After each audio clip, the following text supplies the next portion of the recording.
Hello दोस्तों, कैसे हैं आप सब। स्वागत है आप सभी का कॉमिक वर्ल्ड चैनल पर। तो चलिए दोस्तों, आज मैं आप लोगों के लिए लेकर आया हूं चैनल पे थ्रिल हॉरर सस्पेंस सीरीज़ की लेटेस्ट कॉमिक्स 13 घंटे।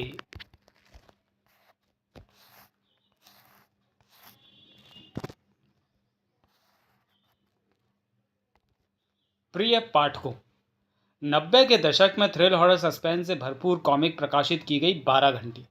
ये कहानी थी चूहों की मदद से कब्रों का खजाना लूटने वाले लाल कृष्ण और उसकी मासूम बेटी संध्या की अतृप्त आत्मा के प्रतिशोध की।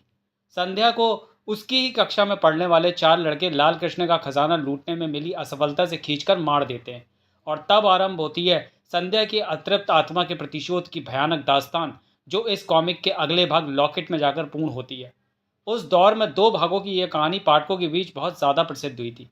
इस कहानी में प्रस्तुत खौफनाक मंजर, पुरानी हवेली, संध्या के प्रेत के कारण भयानक रूप धारण किए लाल कृष्ण और चारों कातिलों की निर्मम मौतों के दृश्यों ने पाठकों के दिलों को दहला दिया था। और वक्त के साथ यह कॉमिक श्रृंखला पाठकों के बीच एक लीजेंड बन गई थी। संध्या की मौत घड़ी में 12वें घंटे के साथ हुई थी, इसलिए उसने अपने सभी कातिलों को 12वें घंटे के साथ ही खत्म किया। इसलिए आज भी इस सीरीज को लोग 12 घंटे के नाम से याद रखते हैं। लॉकेट नामक लॉकेट कॉमिक के अंत में लाल कृष्ण ने खुद को चाकू घोंपकर मार लिया था। लेकिन क्या यह कहानी वहीं खत्म हो गई थी? नहीं।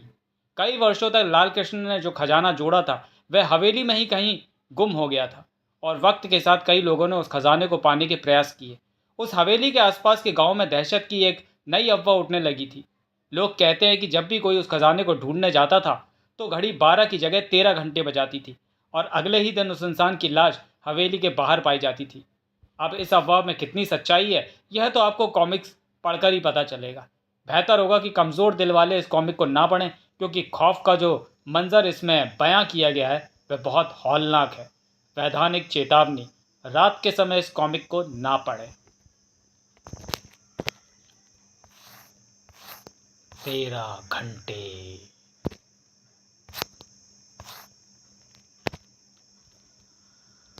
कुछ लोगों का मानना है, सुना है ना, कि जिंदगी के बाद भी जिंदगी है।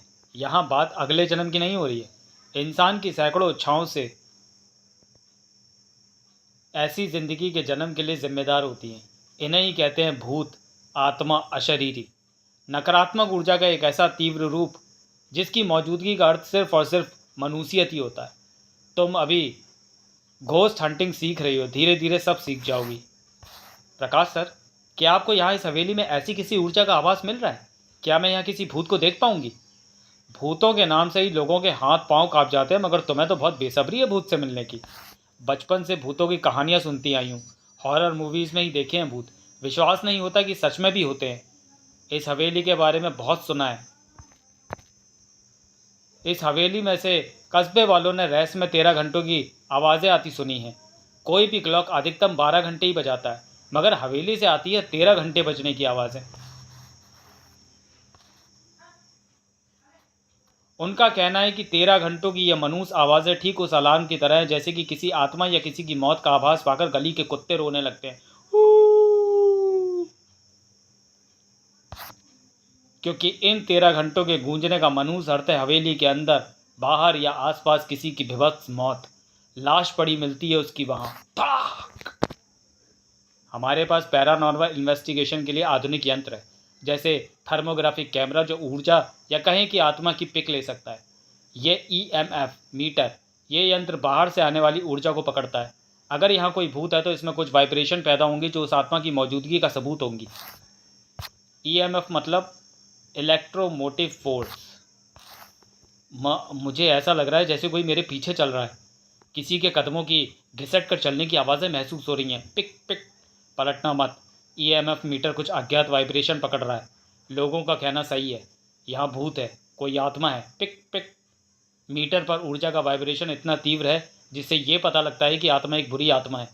बुरी मीन्स दुनिया में अच्छी बुरी दोनों तरह की आत्माएं होती हैं। बुरी का मतलब आक्रामक। ऐसी आत्माएं परेशान करती हैं, बर्बाद कर सकती हैं, अपनी नेगेटिव पावर से कुछ भी बुरा कर सकती हैं, यहाँ तक कि जान भी ले सकती हैं। मीटर पर वाइब्रेशन बहुत बढ़ गया है। आत्मा पीछे हमारे बहुत नज़दीक है, सुना है ना। वो हम पर हमला कर सकती है, हमारा गला पकड़ सकती है।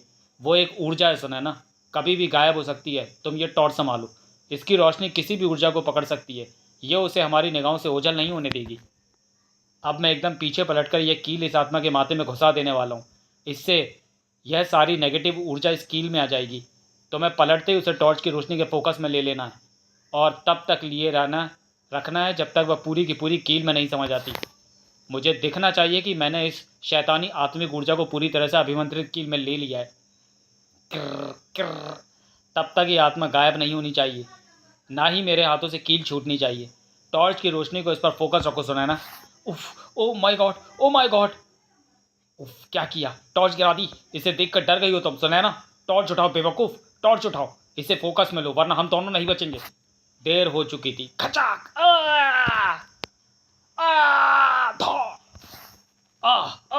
छोड़ दो मुझे, मैं तुम्हें मारना नहीं चाहता, केवल रोकना चाहता हूँ ताकि तो तुम यहाँ मौत का खेल बंद कर दो। उफ, ताड़। प्रकाश सर, इसे जाने मत दीजिएगा। वक्त हमारा साथ दे रहा है। सुनैना, हम सफल हो गए। हमने इसे कील में बंदी बना लिया। तुम कुछ बोल क्यों नहीं रही हो? नहीं, उफ, नहीं। टन टन। मुझे इस कील को सुरक्षित करना होगा, क्योंकि अगर इसे किसी दूसरे इंसान की ऊर्जा मिली तो इसे पकड़कर वह आत्मा फिर से आज़ाद हो सकती है। ओह, ये क्लॉक, ये फिर से घंटे बजा रही है। 13 घंटे बजाएगी। Ton ton. उफ, मेरी सांसें उखड़ रही हैं, लेकिन मैं इसे सुरक्षित किए बिना नहीं मरूंगा।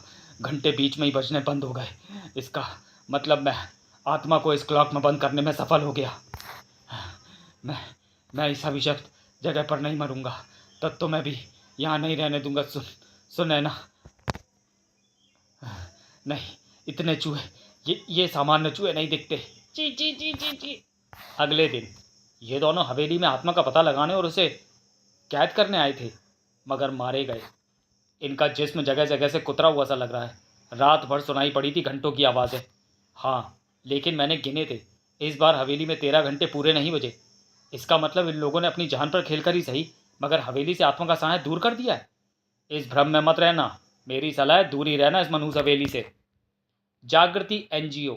हेलो, मैं कुणाल बोल रहा हूँ। ओह, आप सेठ साहब के सेक्रेटरी शक्ति बोल रहे हैं? हाँ जी। कुल 10 बच्चे हैं, यही कोई 10 से 12 की उम्र के। सभी सीरियस मेडिकल केस हैं। ऑपरेशन पैसों की तंगी से रुके हुए हैं। हमारी संस्था ऐसे लोगों के ऑपरेशन की जिम्मेदारी लेती है जो गंभीर रूप से बीमार हैं, जिन्हें तुरंत इलाज की आवश्यकता है।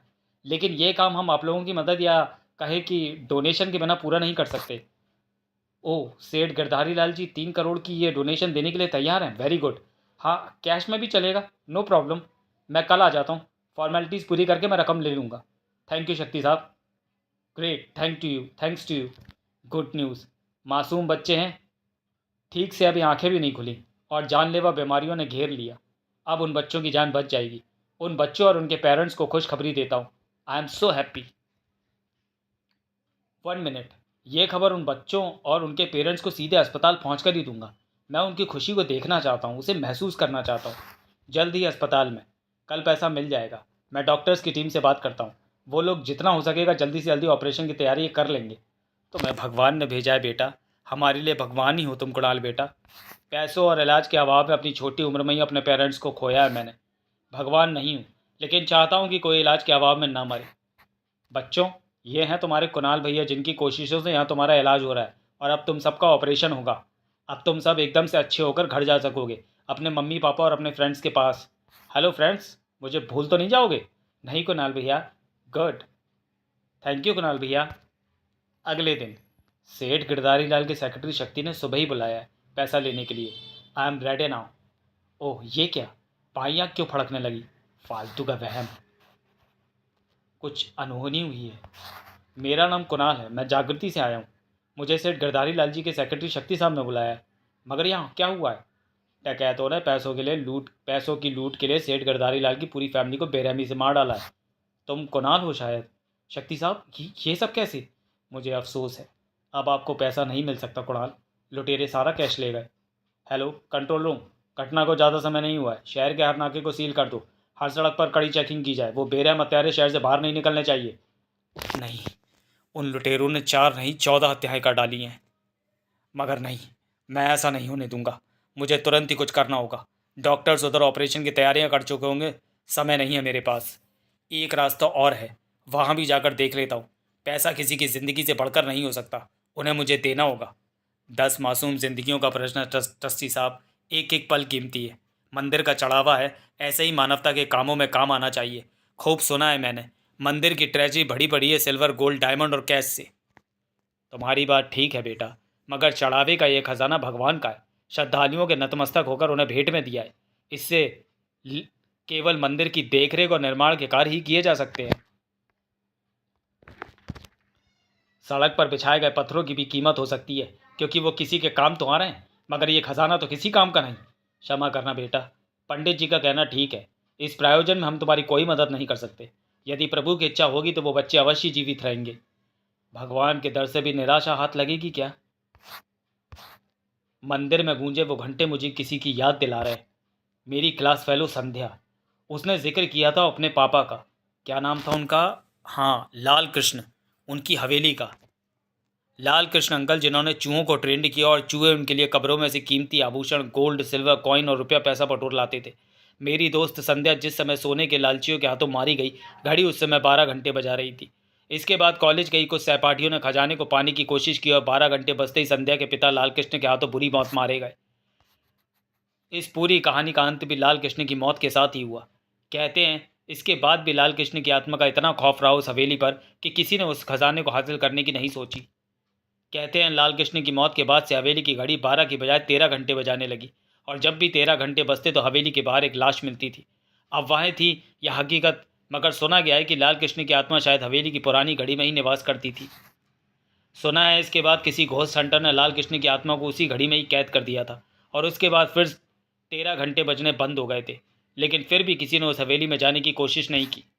मगर अब एक और शख्स उस हवेली में जाने की हिम्मत करने वाला है।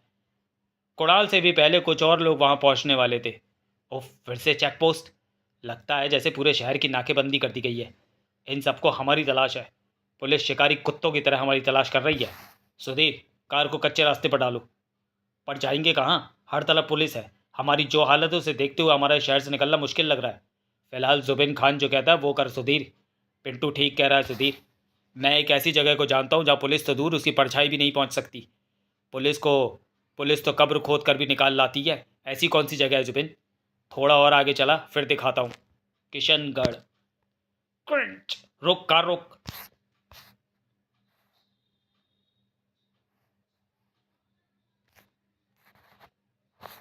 ये जगह? खान भाई ये कहाँ ले आए? ये तो मनहूस हवेली है। वही खान जिसके बारे में सैकड़ों खूनी कहानियां प्रसिद्ध हैं। हमारे लिए मौत से मनुष्य तक और कुछ नहीं। बाहर रहे तो पुलिस की गोली कहीं ना कहीं से आकर हमें लंबी नींद सुला देगी। फिलहाल हम कहीं और नहीं जा सकते। इस हवेली की तो सूरत ही बड़ी मनहूस है। अंदर गए तो भूत मार डालेंगे, नहीं गए तो भी मारे जाएंगे। फिर भूत के हाथों ही क्यों ना मरें। मैं वैसे भूत प्रेतों में विश्वास नहीं करता। कई बार जो प्रसिद्ध होती है वो सिर्फ कहानियाँ ही होती हैं। पिंटू खाड़े, मैं तुम्हारे साथ हूँ। अंदर जाने से पहले कार को झाड़ियों में छुपाना होगा। चलो अंदर चलें। घबराओ मत, पुलिस का रेस खत्म होते ही निकल लेंगे। इससे बेहतर जगह हमारे लिए दूसरी फिलहाल और कोई नहीं हो सकती। भूतों की थ्योरी के समझो। क्या होता है दोस्तों कि जब किसी जगह पर कई बरसों से कोई नहीं रहता तो उसे भूतिया घोषित कर दिया जाता है। वो कोई गांव हो सकता है, घर हो सकता है, कोई जहाज भी। हाँ, सुनसान जगह तो वैसे ही फिर भूतिया लगने लगती है। भूत सिर्फ हमारा डर है, हम डरेंगे तो वो डराएगा।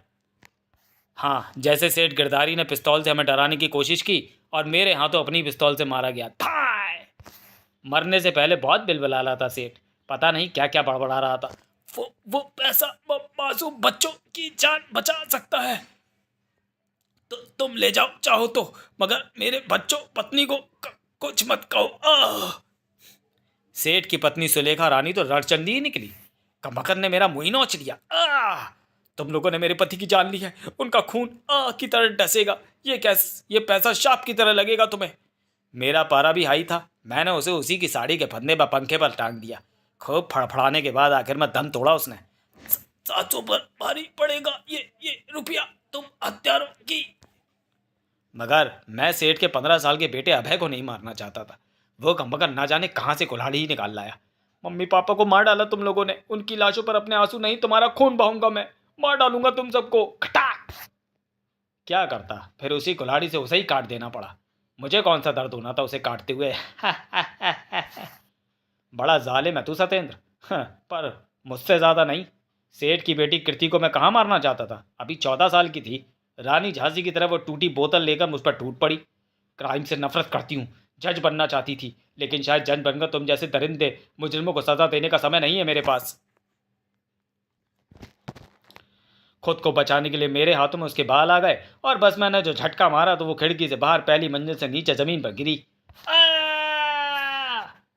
सेठ को चुपचाप पैसा दे देना चाहिए था। जान से ज्यादा कीमती थोड़ी ना थी। क्या मिला? सब मारे गए।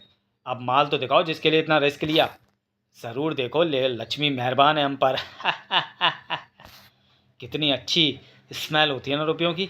इतना बट इसका इनका बंटवारा भी कर लो। इनका बंटवारा भी करेंगे, पहले हवेली का मुआयना सा कर लिया जाए थोड़ा, फिर थोड़ी साफ सफाई।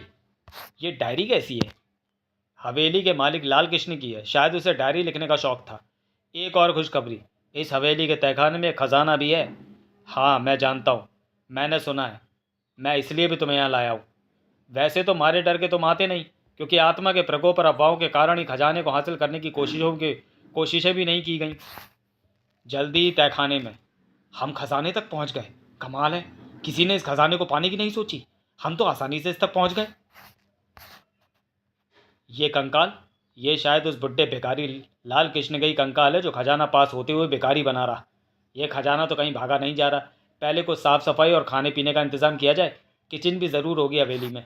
और फिर साफ सफाई अभियान शुरू हुआ।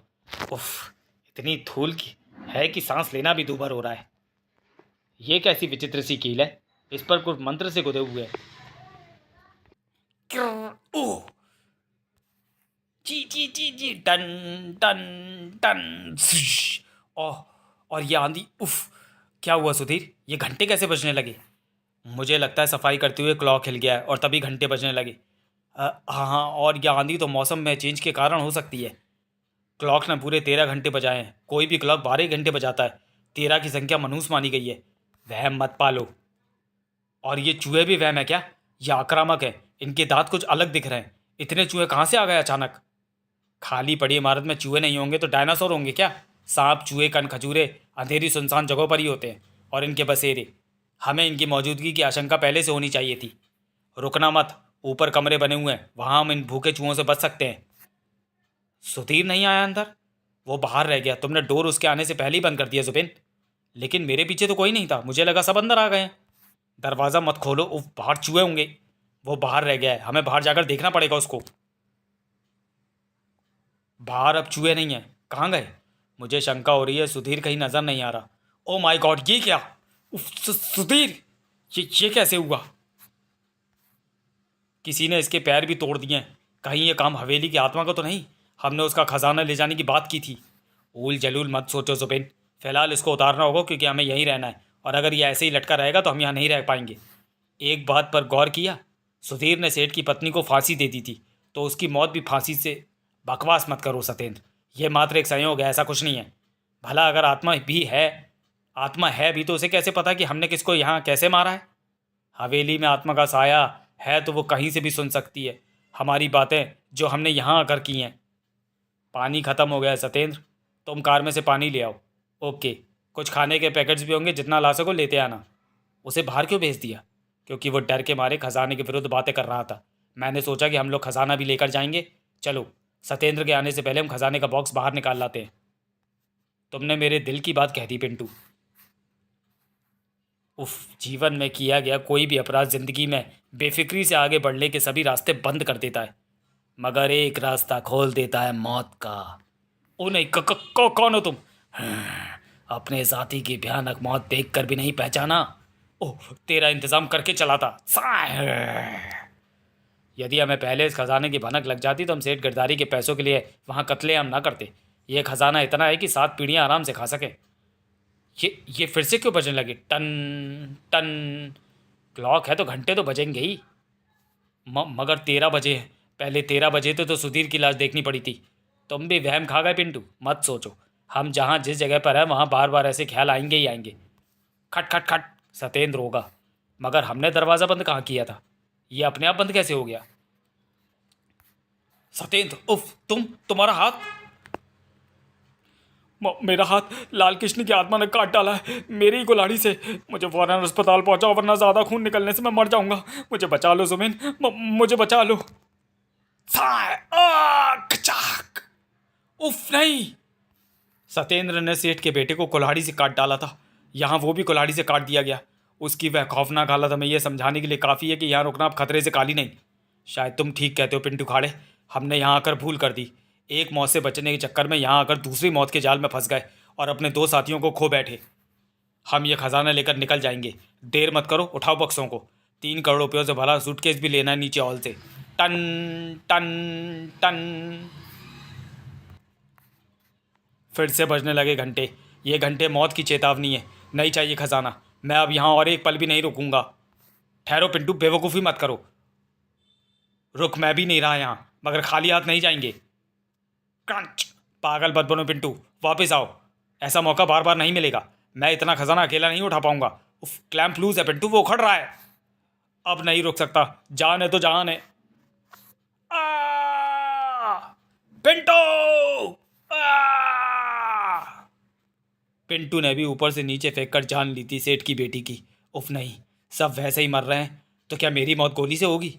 नहीं, अब ऐसा नहीं होगा। किसी भूत या आत्मा के पास पिस्तौल तो नहीं हो सकती। जितना ले जा सकता हूँ उतना ले जाऊंगा, मगर बक्सा खोलते ही नहीं! किसी की मौत चाहने और देने वालों को अपनी मौत की कल्पना भी भयानक लगती है। हाँ, मैंने सुन ली थी तुम्हारी बातें, वैसे ही मार रहा हूँ जैसे तुम लोगों ने मारा था निर्दोष लोगों को। दीवार घड़ी में रखी कील में बंदी बनाकर रखा गया था मुझे, जो तुम लोगों ने आज़ाद कर दिया। टन टन। तू मुझे नहीं मार सकती दुष्ट आत्मा। खटाक! फिर बजा रही है मनहूस क्लॉक 13 घंटे। और दरवाज़ा खुलते ही, मैं तो यहाँ लाल कृष्ण अंकल का खजाना लेने आया था ताकि उन बीमार बच्चों का इलाज करवा सकूं, मगर तुम मिल गए। वाह, तुम हत्यारों की कार का नंबर टीवी न्यूज़ पर फ्लैश किया जा रहा है। पिस्तौल? वही कार जो बाहर झाड़ियों में छिपी खड़ी है। देखते ही मैं समझ गया था कि तुम लोग रुपया लूटने के बाद छुपने के लिए इधर ही आए हो। अब उन 10 बीमार बच्चों का इलाज बिना खजाना मिले भी हो पाएगा, क्योंकि तुम मुझे वो लूटा हुआ रुपया दोगे। यहाँ से निकल जाओ या मौत! मेरे सिर पर खून सवार है। उन बच्चों की तड़प ने मुझे पागल कर दिया है। मारे जाओगे, तुम भी मारे जाओगे। उसने मेरे 3 साथियों को मार डाला है, वो मेरे पीछे। उफ, यहाँ खूनी आत्मा है, समझने की कोशिश करो। वो आत्मा यही है। तुम्हें मरना है तो मरो, मुझे नहीं मरना है। मैं तुम्हें मारने के बाद भी यहाँ से निकल जाऊंगा। खूनी हत्यारे हो तुम लोग, मैंने पुलिस को खबर कर दी है, मगर तुम्हारा खून कानून और मानवता के लिए भी न्याय है, इसलिए मुझे तुम पर गोली चलाने में कोई शर्म और हिचक नहीं होगी। थाए थाए! तभी ओह, तो तू है वो दुष्ट आत्मा, मगर मैं तुझसे नहीं डरता। 10 मासूम बच्चों की जिंदगी बचाने के लिए तो आज मैं भगवान से भी लड़ जाऊंगा। जिसने लालच किया उसे ही मारा। आज तक जो भी आया खजाने के लालच में बदनीयत के साथ आया। पहली बार तुम एक नेक उद्देश्य से यहाँ आए हो। उन सब दुष्ट दरिंदों को मैंने खौफनाक मौत की सजा दे दी है। आखिरी दरिंदे को भी गोली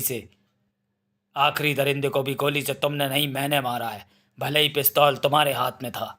तुम जाओ, खजाना तुम्हारा है। इस खजाने से बच्चों की जिंदगी बचाओ, उनका इलाज करवाओ। दरिंदों द्वारा लूटा गया वो सारा पैसा भी हवेली में ही है। मैं आज से आज़ाद हूँ। यह हवेली आज से मेरी आत्मा के आतंक से मुक्त और पवित्र है। कई बरसों बाद हवेली पर आज पड़ेगी सूरज की उजली किरणें, गूंजेगी पक्षियों की मधुर चहचहाट। भगवान लाल कृष्ण की आत्मा को शांति प्रदान करे। अब भी कभी कभी बजते हैं हवेली में 13 घंटे, मगर अब उनकी आवाज़ों को सुनकर गांव वाले खौफ नहीं खाते, क्योंकि वो घंटे तब बजते हैं जब उस खजाने की रकम से कोई बीमार बच्चा एक नई जिंदगी पाता है। समाप्त। तो चलिए दोस्तों, वीडियो को यहीं समाप्त करते हैं और मिलते हैं राज कॉमिक्स की किसी अगली कॉमिक्स में अगले वीडियो में। तब तक के लिए धन्यवाद।